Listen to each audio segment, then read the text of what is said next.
Hi, I'm Nam, a native Vietnamese born and raised here. In this video, I'm taking you into something most foreigners have never seen, a traditional Vietnamese 49-day memorial feast. This is my grandmother and my mom. Today, I'm driving them back to our home village for the 49-day memorial of my uncle, my mother's older brother who passed away 49 days ago.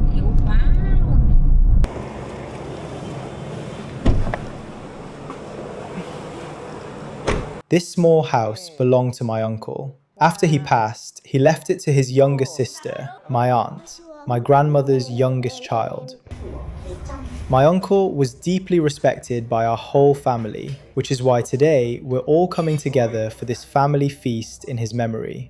Now, if you're not familiar with this custom, let me explain, because it's very different from how most Western countries handle death and mourning. In many developed countries, a funeral typically happens within a week or two after someone passes, and that's often where the formal mourning process ends. Families might visit the grave on the anniversary of the death, but there's rarely a structured religious timeline afterward. In Vietnam, it works very differently. Rooted in Buddhist belief, we mark the 49th day and the 100th day after someone dies as major milestones. The idea comes from the belief that the soul passes through 7 stages of judgment, one every 7 days. 7 times 7 equals 49. Only after this 49-day journey is the soul believed to be reborn or find peace. So this isn't just a family gathering. For us, it's spiritually significant. We believe this feast and the prayers that go with it can genuinely help guide our loved one's soul forward. Even though today is a day that reminds us of loss, we try not to show heavy grief. In Vietnamese folk belief, crying too much on this day is thought to make the deceased linger, attached to this world, making it harder for them to move on peacefully. So instead of sorrow, you'll notice something that might surprise you: warmth, conversation, even laughter around the table. This is actually a huge contrast to Western memorial customs, where solemnity is usually expected throughout. Here, the feast is treated almost like a celebration of the person's life, not just a mourning of their death. Today's feast has so many classic Vietnamese dishes: bitter melon soup stuffed with pork, fried prawns, crispy roasted pork belly, boiled chicken, and fried spring rolls, just to name a few.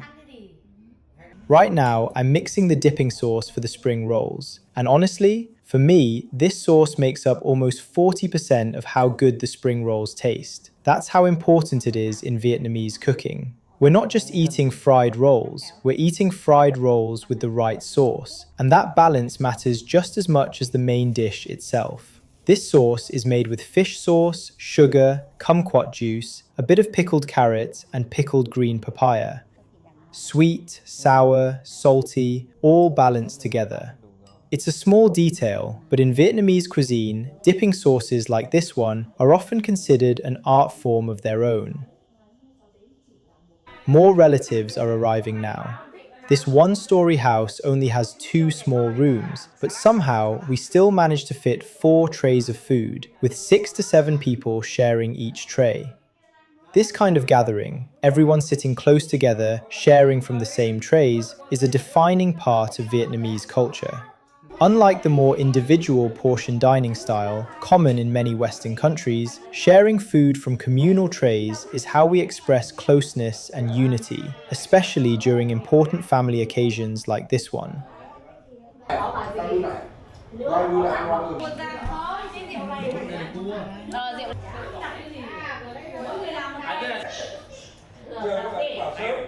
After dinner, my mum and grandmother wanted to stay a few more days in the village, so I'm heading back alone to my rented apartment in the city, about 30 kilometers away. Before I left, my aunt packed me a bag of leftovers from the feast, enough to last me a few more meals once I'm home. This might seem like a small gesture, but in my family, packing food for someone to take home is basically our love language. It's how we say, "I care about you," without needing to say it out loud.